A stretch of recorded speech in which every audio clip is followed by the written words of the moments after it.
예, 안녕하세요. 세뇌탈출입니다. 이 백모가 한참 까불다가 틀렸죠. 저는 요번에 아마 트럼프가 김정은과 안 만날 거다 이랬는데 덜컥 만났어요. 사실 제가 틀렸지만 변명 아닌 변명을 하자면, 아니 트윗 한 방에 불려 나올 줄 누가 알았습니까? 이거는 뭐 외교적 프로토콜이고 뭐고 하나도 없는 거예요. 한마디로 이번 회담을 보면 트럼프가 김정은과 문재인을 가지고 놓은 회담입니다. 안타까운 건 이런 사정을 국회의원 중에서 이현주가 비슷한 말을 오늘 좀 잠깐 한 것 같고요.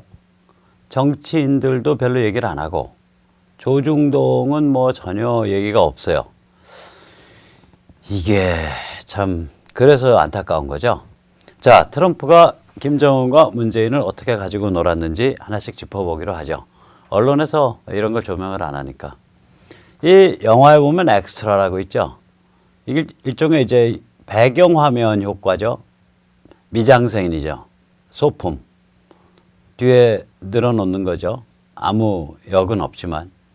오른쪽은 이제 그 니콘가 누군가 그 저기 왕좌의 게임에서 나오는 한 장면이죠. 저 빨간 점 칠해져 있는 그 병사. 아무 무슨 발언도 없고 아무것도 없어요. 뒤에 그냥 저렇게 멍청이 앉아 있는 거예요. 그런데 저 병사가 있음으로 해서 아, 저 사람이 병사 그래도 몇 명이라도 거느리고 다니는 사람이구나. 이런 느낌을 주죠. 이런 걸 엑스트라. 우리말로 보조 배우라 그럽니다. 단역 배우만도 못한 거예요. 단역은 그래도 어느 한 장면에 등장해서 말이라도 한마디 해요. 엑스트라는 뒤에서 왔다 갔다 하거나 앉아 있거나 뭐 커피 마시고 있거나 그냥 풍경이에요. 풍경의 일부.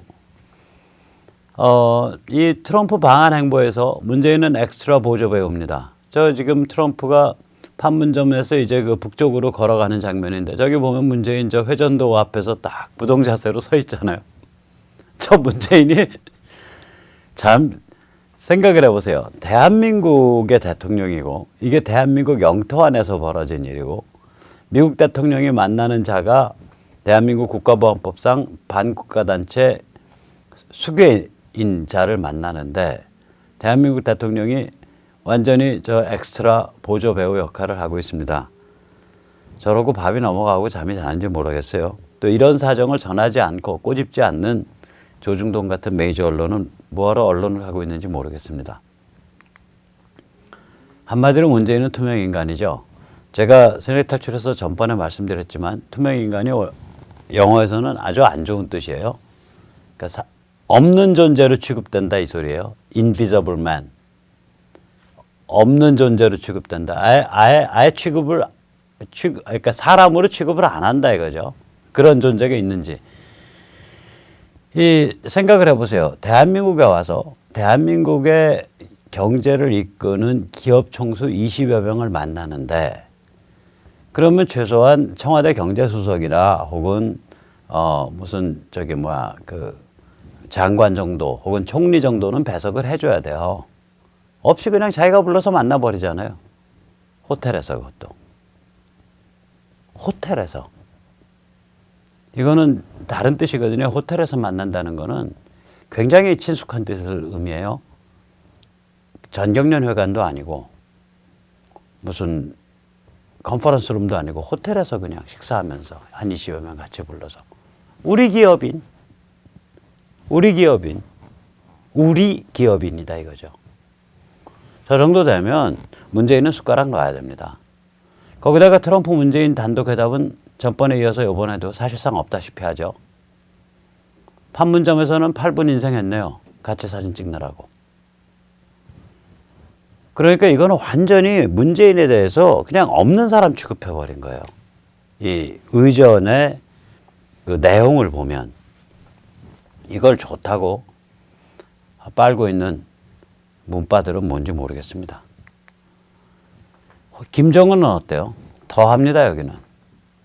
우선 김정은과 트럼프의 사이라는 게 뭐겠어요? 허물없는 사이가 아니라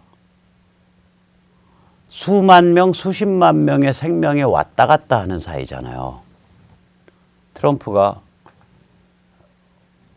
저기 북한에서 지금 ICBM 발사 준비되고 있어? 라고 주장하고 전술핵 투입해가지고 평양에 혁명 무슨 뭐 호위사령부 이런 거 있잖아요. 왜 호위총국 이런 거 몰살시킨다든지 C3I 그 통신 명령 제어 정보 체계 없애버린다든지 핵 미사일 기지를 없애버린다든지 이러면 최소 그게 5자리 숫자거든요. 99,999명 맥스. 거기다 좀 더 세게 때리면 이건 6자리 숫자 올라가요. 그런 사이잖아요. 미국과 북한 사이라는 게 한 수 삐끗하면 바로 그냥 밟아서 문질러 버리는 사이인데 거기다가 미국이 북한을 접수한다고 한다면 중국 자유화의 근거지가 되는 거거든요. 북한이 접수 평정돼서 거기서 자유조선, 자유북한이 건국돼서 급속 발전을 하게 되면 중국이 요동을 치게 되죠. 중국 14억 중국인에 대한 거대한 치명적인 심리폭탄이 던져지는 겁니다. 화두가 던져지는 거예요. 끊임없는 심리적 자극이 던져지는 거예요. 자, 이런 상태이기 때문에 굉장히 어려운 사이거든요. 미국과 북한은. 근데 이게 어떤 거랑 비슷한 거냐면 앞으로 북한이 이 자유조선, 자유북한이 들어선다는 거는 1945년에서 1948년 사이에 벌어졌던 일에 반대되는 일이 벌어지는 거예요.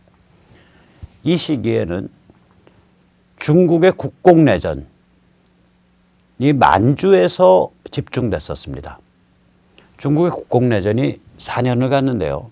1945년에서 1949년까지 본격적 국공내전이 그 4년 중에 3년이 만주에서 싸웠고 만주에서 승부가 나고 나서 중국의 나머지 지역이 적화되는 데는 1년밖에 안 걸렸습니다.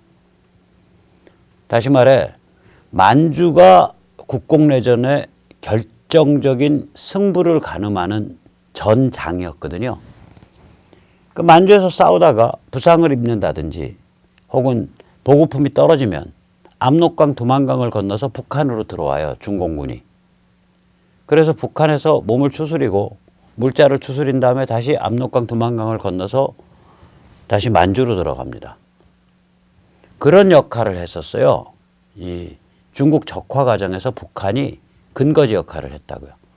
이제 그로부터 이제 한 70년 넘어 지난 지금 북한이 미국에 의해서 접수 평정돼서 자유조선이 들어선다는 건 뭐냐면 이제는 중국 적화가 아니라 중국 자유화의 근거지가 된다는 얘기입니다. 이렇게 북한이라는 장소는 그 공간, 그 북한 주민은 세계사적으로 엄청난 의미를 가지고 있는데요. 따라서 지금 그 북한을 억눌러 밟아서 지배하고 있는 김정은과 동아시아의 자유화 이거를 추구하고 있는 중국의 자유화 이거를 추구하고 있는 트럼프 사이는 굉장히 긴장이 심한 사이라고요. 그런데 요번에 판문점 정상회담이 열린 과정을 보세요. 저는 이런 식으로 열릴 지경까지 가 있다는 건 상상을 못한 거예요. 그래서 안 열린다고 자신 있게 말씀드리는 건데 제가 틀렸습니다.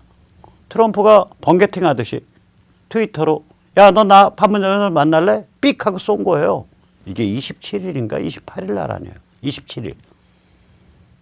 잠깐만. 여기 보면 이 트위터가 한국 날짜로 28일이네. 한국 도착하기 하루 전에 삑 하고 쏜 거예요. 그러니까 뽀로로 기어 나온 거예요. 판문점으로. 이건 뭐냐면은 의전, 프로토콜이라고 하죠. 보통 의전을. 프로토콜이 없는 무례의 극치입니다. 야, 인마, 나 한국 가는데 너 나와봐. 그러니까 yes sir 하고 튀어나온 거예요. 이게 정상적인 그러니까 아주 친숙한 국가 사이 예를 들어서 만약에 영국하고 만약에 미국이 굉장히 친하다. 두 정상 간에. 그러면은 나 프랑크푸르트 저기 이번에 국제회의 갔다가 런던 잠깐 들렸다 갈 테니까 나랑 런던에서 저기 식사나 함께 하지. 그렇게 해서 급작스럽게 하루 이틀 만에 스케줄이 조정될 수 있어요. 그런데 여기는 삶과 죽음을 놓고 줄다리기 하고 있는 사이 아니에요. 그런데 마치 굉장히 허물없는 친구같이. 그럼 이건 예의가 없는 거죠. 이거를 프로토콜을요, 이 공자가 말한, 유교에서 말하는 예가 이 프로토콜입니다. 이 예의 영어 번역이 프로토콜이에요. 프로토콜이 전혀 없는 거예요, 이거는. 그래서 제가 이 정도까지 프로토콜을 안 지켜도 될 사이인지는 몰랐어요. 이게 무슨 소리냐? 김정은은 목줄을 꽉 조이고 있다는 소리예요. 너 나와 임마. 김정은이가 yes 하고 튀어나가는 거예요. 그 정도로 화급한 거예요, 김정은이 지금. 이거랑 요번에 시진핑이 방북한 거랑 한번 비교를 해보세요. 시진핑 방북하니까 방북하기 전에 노동신문 일면에다가 어디 중학생이 쓰다만 장문 같은 뭐 저거 해놓고서 잔뜩 해놓고서 그 다음엔 저기 뭐야 글하고 그 다음에 탁 저기 평양에 도착해서 제일 먼저 김일성 영생교 신전에 가서 탁 참배하고 이게 시진핑의 이상 야릇한 개폼하고는 전혀 상관이 없잖아요. 사실 요번에 트럼프가 좀 실수한 게 있어요. 간식거리 샌드위치 박스를 샌드위치를 박스에 담아서 한 2개 들고 갔어야 돼. 하얏트 호텔에 있었다 그러니까 하얏트 호텔에 분명히 샌드위치 이런 거 맛있게 만들어 줄 거라고요. 그 나무꾼이 앉아서 샌드위치 먹으면서 콜라 한잔하고 그랬으면 정말 이건 물의 극치의 극치를 하는 그런 세기의 명장면이 연출될 뻔했는데 거기까지 못 간 게 참 안타깝습니다. 여기서 보면 뭐라고 트위터에 썼냐면 나는 한국에 갈 텐데 만약에 김정은이 이 내 트윗을 볼 수 있으면 나는 김정은을 DMZ 그 경계선에서 만나서 그동안 잘 지냈어 하고 인사하고 싶다. 세상에 트위터 외교 굉장히 친한 정치인, 굉장히 가까운 맹방의 두 국가 원수 간에 할 만한 그런 그 스스럼 없음, 그런 허물 없음이 그냥 연출된 거예요, 이번에. 저는 사실은 김정은이 이 정도로 자존심도 벨도 없는지 몰랐어요. 몰려 있는 거예요. 완전히 몰려 있는 거예요, 이거.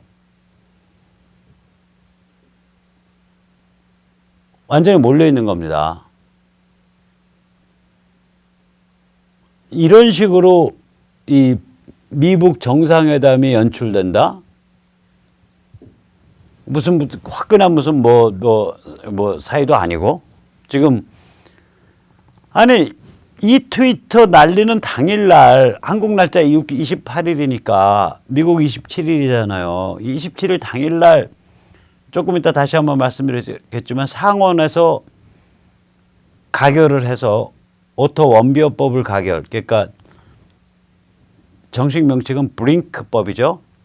그러니까 Banking Restrictions Involving North Korea. 그 앞 글자 따서 브링크법, BRINK. 그걸 가결을 해서 북한을 세계 은행망으로부터 퇴출시켜 버렸잖아요. 그러고 나서 천연덕스럽게 나 한국 가는데 너 저기 그 DMZ 경계선에 와서 우리 서로 잘 지냈냐? 안부나 좀 하지. 안부 인사나 좀 하지. 이러고 날려버린 건데 그 패를 받은 거라고 이게. 그러니 김정은이 얼마나 쫄고 얼마나 몰려있는지 알 수 있죠. 김정은이 이 정도까지 몰려있다는 걸 몰랐기 때문에 제가 예측이 틀렸습니다. 죄송합니다. 사과드립니다. 그런데 이번에 이제 트럼프가 언론인, 주요 언론인 한 명을 딱 뽑아가지고 밀착 취재를 시켰어요. 그냥 다른 언론인들과 달라요. 옆에 계속 데리고 다니는 사람이에요. 이게 누구냐면 지금 폭스뉴스에, 폭스뉴스 보면 가끔 나오는 사람이죠. 가끔이 아니라 거의 매일 나오네요. 뉴스에서라는, 정치 뉴스에서라는 터커 칼슨. 이 사람은 그냥 언론인일 뿐만이 아니라 보수주의 매체인 데일리 컬러라는 상당히 영향력 있는 인터넷 매체예요. 보수주의. 거기에 발행인이기도 해요. 자기가 만드는 거예요. 데일리 컬러라는 걸 어디서 한 300만 달러를 구해가지고 책도 쓰고 정치평론가입니다. 아주 그 질이 높은 이 사람이 그 아주 의미심장한 그 인터뷰를 했어요. 아직 자기 뉴스 프로그램은 이제 현지 시간 오늘이 며칠이죠? 7월 1일이죠. 자기 그 뉴스 해설 프로그램은 오늘 현지 시간 밤 8시, 그러니까 우리 시간으로는 내일 오전이나 되겠네요. 그때 하지만 그 전에 이제 너무 급박한 거라 폭스뉴스에 있는 다른 사람들하고 이제 그 잘 듣기 거북한 전화 인터뷰, 장거리가 되니까 전화 인터뷰에서 한 말들입니다. 이 말들을 보면 그 우리가 의미심장하게 봐야 될 대목들이 있어요. 이런 사람은요, 워낙에 큰 일을 많이 봤고 또 워낙에 큰 물에서 노는 사람이라 그 촉이 저 같은 백모 같은 사람이랑은 좀 달라요. 이 사람 하는 말이 이런 말을 합니다. 김정은이 이 숨이 가쁜 쌕쌕거리는 숨소리를 한다. 폐기종 환자의 소리와 유사하다. 이게 이제 영어로 휘징인데, 휘징은 뭐냐면 날숨에서 그 고음이 나는 거예요. 그러니까 이거요.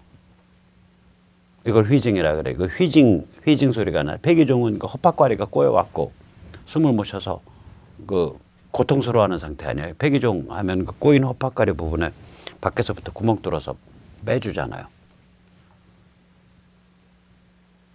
이 소리가 난다는 거예요. 그리고 건강이 아주 나쁜 걸로 보인다. 그리고 김은 다 주변에 자기 말 고분고분 듣는 그런 절대 권력자이며 자기 관념 속에 갇혀 있는 걸로 보인다. 셀프 컨테인드. 그러겠죠. 11살 때부터 아버지 할아버지 백 믿고 권총 차고 다녔다니까 당연히 그럴 겁니다. 11살이면 아마 할아버지는 죽었을 때겠네요. 11살이면 지금부터 한 20몇 년 전이니까 한 3, 4년 전이니까 할아버지는 이제 죽는 해거나 죽은 다음이거나. 근데 아주 재밌는 말을 해요. 김은 트럼프에게 압도당한 것으로 보인다. overwhelmed죠. 그리고 dominated, 지배당하고 있는 걸로 보인다. 나이 많은 형 앞에 한참 까마득한 어린 동생처럼 보인다. 그러면서 아주 의미심장한 말을 합니다. 북한은 살인과 처형이 주요 통치 수단인 끔찍한 체제다. 트럼프는 이 체제의 두목조차 활용하려는 지독한 현실주의자로 보인다. 김정은이 비유 맞춰주고 띄워주고 갖고 놀고 호주머니 속에 넣어서 뭐를 추구하고 있는 거예요? 희생을 최소화시키고 북한을 접수시킬 방법을 추구하고 있는 거라고요. 희생을 최소화시키고 비핵화를 하는 방법이 아니라 희생을 최소화시키고 비핵화 넘어 개혁개방 넘어 접수평정까지 그 게임을 뛰고 있는 거라고요. 이게 왜 중요하냐면 지금 트럼프 입장에서는 희생이 크면 스마트한 방법이라고 생각을 안 하는 거예요. 저 사람은. 자꾸 흔들고 갖고 놀면 틈이 벌어지고 거기서 뭔가 희생이 최소화된 상태에서 북한을 접수평정할 길이 나온다라고 보고 있는 거죠. 북한은요 이렇습니다. 제가 세뇌 탈출해서 견제하고 있는 입장이지만 김일성 영생교환이에요. 저게 사교체제예요. 그러니까 뭐라고 생각을 하시면 되냐면 아가동산 연쇄살인을 했던 백백교 이런 데랑 똑같은 거예요. 둘 다 이제 연쇄살인이 있었던 사교 집단이죠. 아가동산 백백교의 그 사교적 성격이 한 10,000배, 100,000배, 1,000,000배, 1,000,000배 더 강화된 그런 체제로 보시면 돼요. 저긴 종교체제입니다. 일종의. 김일성 영생교인데 전체주의 사교체제인데 그러니까 토탈리테리안 컬트예요. 컬트라는 게 사교거든요. 트럼프가 2017년 11월인가 한국 와서 국회에서 연설할 때 북한을 부를 때 호전적 사교체제라고 불렀습니다. 밀리터리 컬트요. 이 사교 체제이기 때문에 핵과 미사일이라는 거는 말하자면 그 사교 체제의 종교 상징물이에요. 거기다가 한 발이라도 개혁 개방으로 딱 돌면 주민들의 눈높이가 공식적으로 대한민국에 맞춰져요. 체제가 유지가 안 됩니다. 국내 언론은 그걸 호도를 했지만 이미 2018년 싱가포르 회담 6월 달에 그 싱가포르 회담에서 그 합의문을 보면 북의 체제 보장이 아닙니다. DPRK 국가의 안전 보장입니다. 다시 말하자면 DPRK 북한이 정상국가가 되면 침공하지 않을게 그 소리예요. 거기서 체제가 변하든 말든 그건 알아서들 하시고. 그런데 정상국가가 되는 순간 김일성 영생교는 무너지고요. 무너지기 시작하면 북의 주민들의 눈높이는 예를 들어서 동구나 소련이 무너지고 나서 거기는 옛날 지배계급이 다시 변신해가지고 권위주의적인 국가자본주의 체제를 만들었는데 북은 그게 불가능해요. 그러한 점진적인 경로가 없어요. 여기는 김일성 영생교가 무너지면 바로 주민들의 기대 수준이 대한민국 수준으로 올라와 버려요. 한 방에. 그러니까 결국은 이 지금 트럼프가 김정은한테 요구하고 있는 거는 빗장을 열고 미국과 미군을 불러들이고 자유화의 길로 물꼬를 트고 자유조선으로 나갈 수 있도록 물꼬를 트고 너는 튀어라. 그 메시지를 계속 던지고 있을 거라고요. 말로 표현하든 표현하지 않든. 품을 대하는 거 어깨 툭툭 치면서 이번에도 가니까 어깨 치면서 바로 다시 만나서 반갑네 뭐 이런 소리로 시작하더라고요. 바로 그 메시지를 던지고 있는 거예요. 너 우리한테 협조해. 북한 넘겨. 그러면 네 목숨 구해줄게. 이게 지금 그 게임에 들어가 있는 거예요. 그리고 트럼프가 그 메시지를 던진다는 걸 알면서도 트윗 한 방으로 야 내려와 만나자 하니까 바로 뽀로로 달려 내려올 정도로 군기가 잡혀 있는 거예요. 김정은 군 많이 착해졌나요? 자, 이러면 누가 제일 불안하냐? 문재인이 불안합니다. 언제 명단 넘겨줄지 몰라요. 독일 공산당에 관한 최강의 반공투사는 스탈린이었습니다. 1939년 독일과 소련 사이에 불가침 조약이 맺어지고 나서 소련이 나치 히틀러에게 독일 공산당원의 리스트를 넘겨줬어요. 그 수만 명 잡아 죽였죠, 나치가.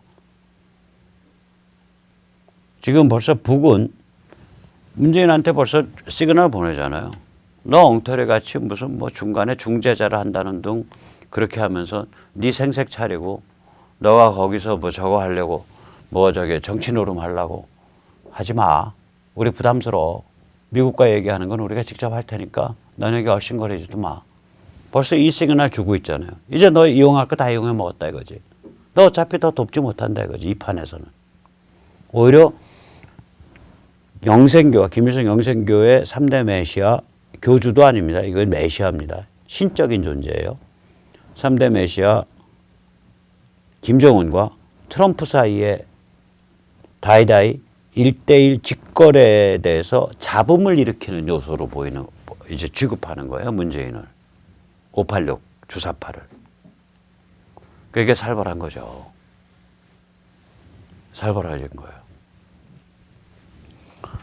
자, 이렇게 이제 트럼프 이번에 문재인도 갖고 놀고 김정은도 갖고 논 겁니다. 1박 2일 동안 신나게 갖고 노는 거예요. 명언을 남겼죠.